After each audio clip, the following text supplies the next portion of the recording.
Se você já empreende ou está começando a empreender, eu vou te falar uma frase que é bem clichê, que a maioria dos gurus de marketing adora usar. Se você não sabe para onde você vai, qualquer caminho serve. E essa é a principal importância de a gente saber fazer o nosso planejamento estratégico para as nossas empresas.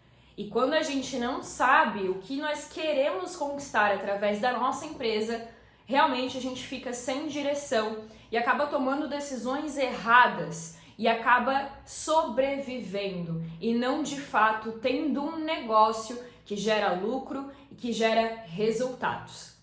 2026 não vai mais ser um ano que vai permitir o improviso dos empreendedores. Nós vamos ter vários acontecimentos ao longo desse ano, vários feriados, Copa, reforma tributária. Cada vez mais as empresas estão se profissionalizando e principalmente migrando para o mercado digital. Eu sou muito suspeita para falar sobre o mercado digital porque eu trabalho há 5 anos nesse mercado, mas as empresas que não estão inseridas no online, muito em breve vão deixar de existir ou não vão usar de todo o seu potencial, de todas as ferramentas que hoje nós temos disponíveis, principalmente com a internet, para conseguir aumentar os seus resultados. E se esse ano tu quiser crescer ainda mais com a tua empresa, fica nesse vídeo que eu vou te ensinar a fazer o planejamento estratégico para a sua empresa, para a gente fazer um ano de dedo no cu, gritaria, muito resultado e muito crescimento para as nossas empresas. Bom, então vamos lá. Para a gente fazer o nosso planejamento financeiro, nosso planejamento estratégico de 2026, a gente primeiro precisa olhar para o nosso ano anterior, porque vão ser nele que a gente vai ter as respostas para entender se o nosso crescimento e se as metas que a gente vai estabelecer para esse próximo ano, elas vão ser plausíveis, ou seja, se de fato eu vou conseguir alcançar as metas que eu tenho e principalmente as metas financeiras. Então a primeira coisa que a gente vai fazer para o nosso planejamento estratégico é olhar para o nosso faturamento do ano anterior. Então a gente vai lá na nossa conta bancária, na nossa conta PJ. Isso é muito importante a gente ter, de fato, a divisão entre o que é do PJ e o que é da pessoa física. Em um outro vídeo eu vou explicar um pouco melhor sobre isso. A gente vai lá e tira todos os extratos de tudo que faturamos, de tudo aquilo que entrou na nossa conta. Só que quando a gente tira os extratos do ano, isso dá pra gente um resultado, entre aspas, ilusório. Por quê? Porque se a gente tem ali que a gente faturou 100 mil reais ao longo do ano de 2025, só que eu vejo lá que do mês de agosto para frente eu comecei a faturar 60 mil reais por mês, ou enfim, eu comecei a exponenciar o meu crescimento a partir de agosto para frente, porque até o mês de agosto eu faturava 5 mil reais com a minha empresa todos os meses. Então concorda comigo que teve de agosto para frente uma variável que me fez faturar ao longo do ano esse valor total de 100 mil reais? Então, quando a gente tira esse valor anual, ele nos dá um valor que pode ser que ao longo dos meses eu tenha tido algumas situações, algumas variáveis que me fizeram ao final daquele período ter lucrado aquele montante. Então a gente olha sim de forma macro para o faturamento que a gente teve ao longo do ano, mas é muito importante também a gente olhar de forma micro. Então, como que eu fiz o meu planejamento, tá? Tudo que eu tô passando aqui para vocês são coisas que eu fiz pro meu planejamento.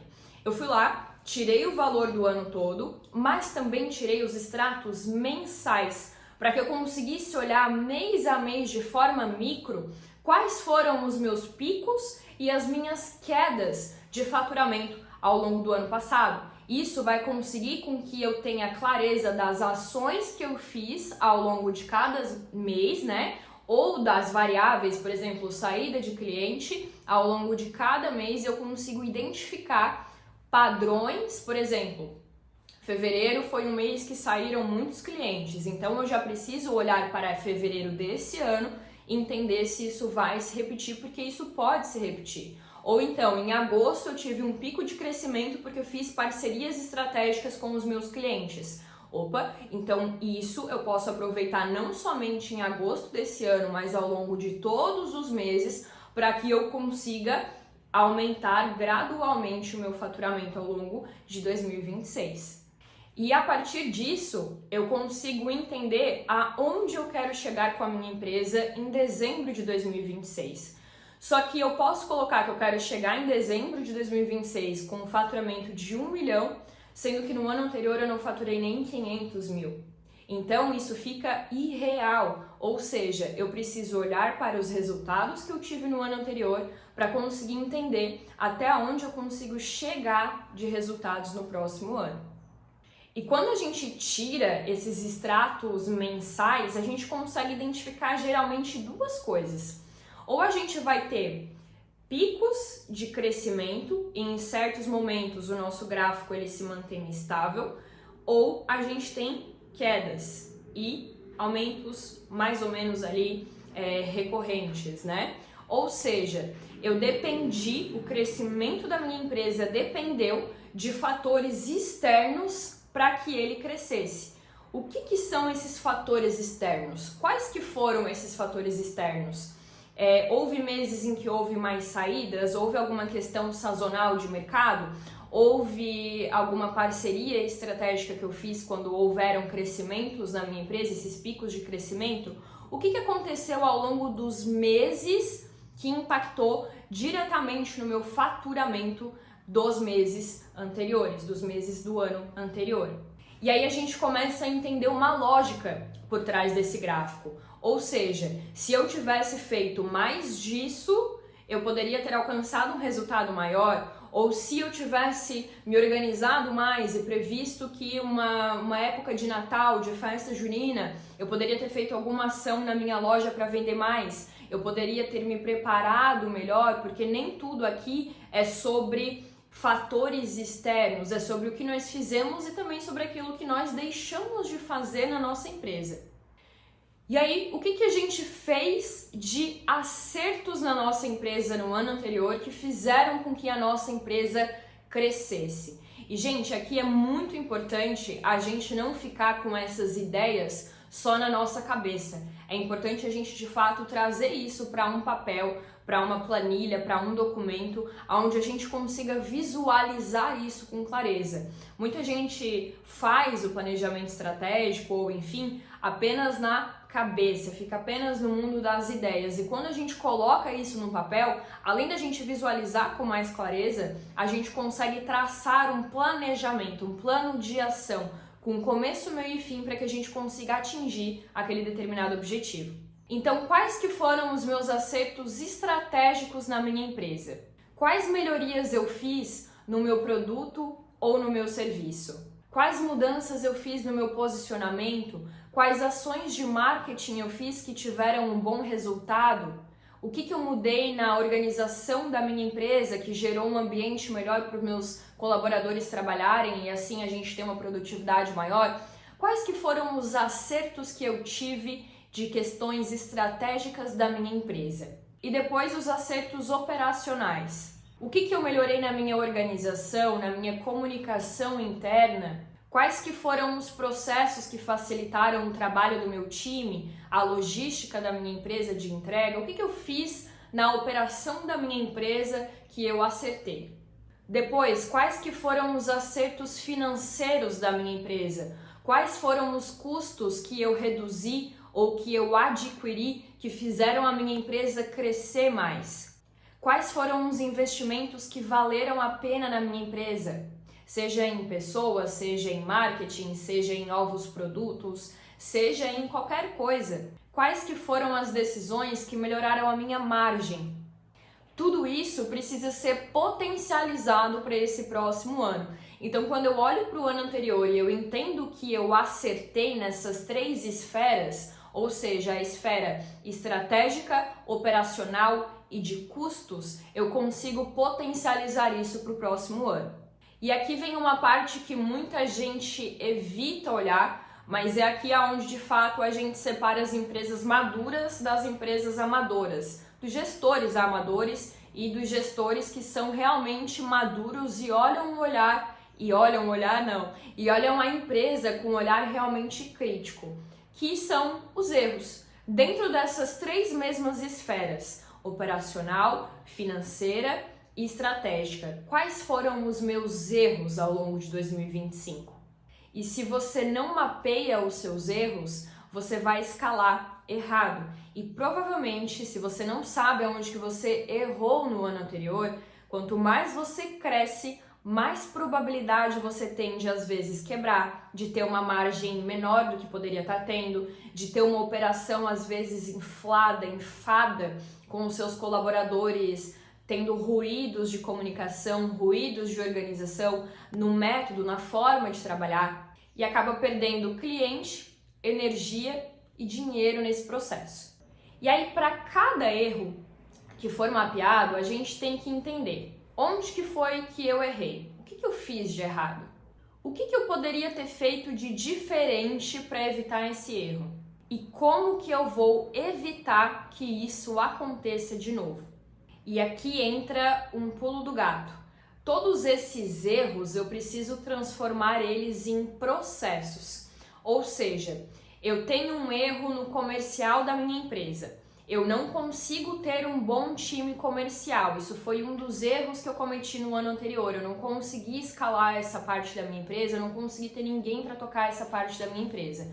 Só que eu tenho um relacionamento muito bom com os meus clientes. Então, como que eu vou me apropriar desse bom relacionamento que eu tenho com os meus clientes para que eu consiga ter um time comercial melhor dentro da minha empresa até que eu consiga ter dinheiro ou, enfim, tempo para treinar uma pessoa, contratar uma pessoa para que ela exerça essa função. E aí esse erro que tu cometeu, ele não vira um gargalo dentro da tua empresa. Ele vira um processo, ele se transforma em crescimento. E quais que foram as minhas fraquezas no ano de 2025? Onde eu escorreguei? Aonde a minha empresa ainda é frágil? O que depende ainda muito de mim para acontecer? E as forças da minha empresa. No que a gente realmente é bom? No que os clientes elogiam a gente? Aonde que a gente sabe que a gente bota o pau na mesa e realmente faz o negócio acontecer? E aí a gente volta um pouquinho naquela questão que eu trouxe de usar uma fraqueza para complementar uma força que ou eu tenho ou eu preciso desenvolver. Se eu vi que o meu comercial é uma fraqueza, eu posso usar de uma força que eu tenho na minha empresa, como no exemplo que eu dei essa parte do relacionamento, para construir algo que eu ainda não tenho e eu sei que vai ser um dos meus diferenciais de crescimento para o próximo ano. E quais que são as oportunidades e ameaças do meu mercado? Ou seja, o que está acontecendo no meu mercado? Novos canais, mudança de comportamento do meu consumidor, o mercado tem muitos concorrentes, então eu preciso achar uma forma de diferenciar o meu produto, o meu serviço. Quais que são as oportunidades e as fraquezas externas do meu mercado? E aqui vale um ponto bem importante, porque nem toda ameaça do mercado significa uma ameaça para a minha empresa. Então, por exemplo, a gente vem agora tendo no mercado digital uma grande questão aí de inteligências artificiais. Isso não necessariamente é uma ameaça para a minha empresa, porque eu posso embutir isso na prestação do meu serviço, eu posso contratar uma outra empresa para automatizar alguns processos dentro da minha operação e diminuir custos em relação a isso. Eu não tenho essa questão do medo da IA vir e dominar tudo, como muita gente aí do mercado fala, porque a gente sempre vai precisar de uma cabeça pensante por trás daquela ferramenta. Então, nem tudo que o mercado considera como uma ameaça, necessariamente para a minha empresa, para o meu modelo de negócio, para a minha operação, também vai ser. E depois que eu fiz todo esse planejamento, olhando para o meu ano anterior, eu vou estabelecer as minhas metas. Aqui na empresa, eu gosto de trabalhar com a definição de 3 grandes metas. A meta ótima, a meta boa e a meta ok. E sempre tento mirar na meta ótima, naquela meta que é a super meta. Por quê? Porque mesmo se eu não alcance essa super meta, essa meta ótima, existem mais chances de eu conquistar a meta boa do que eu ficar naquela meta ok, que eu gosto de colocar que é uma meta medíocre, que é uma meta que eu não preciso fazer tanto esforço para alcançar, que é uma meta que naturalmente com o andar das coisas isso já seria alcançado. Então eu sempre miro na meta ótima. E essa meta ela tem que ser correspondente, ou seja, ela tem que ser plausível com os resultados que tu já teve no ano passado. Porque a gente só vai conseguir entender até onde a gente consegue chegar nesse ano agora de 2026 se a gente fizer todo esse trabalho de realmente sentar com a bunda na cadeira, reconhecer aquilo que a gente acertou e aquilo que a gente errou, entender esses picos de crescimento, o que eu fiz que deu certo, o que eu fiz que deu errado, onde que eu poderia ter usado mais da minha energia, porque eu vi no ano anterior que em determinado mês que eu fiz determinada ação eu tive um pico de crescimento e depois eu parei de fazer e o meu crescimento estagnou, ou onde que eu errei, cara, eu deixei de organizar os processos da minha empresa, eu deixei de investir em novos produtos, investir em comunicação, investir em marketing, e eu vi que isso prejudicou o crescimento da minha empresa.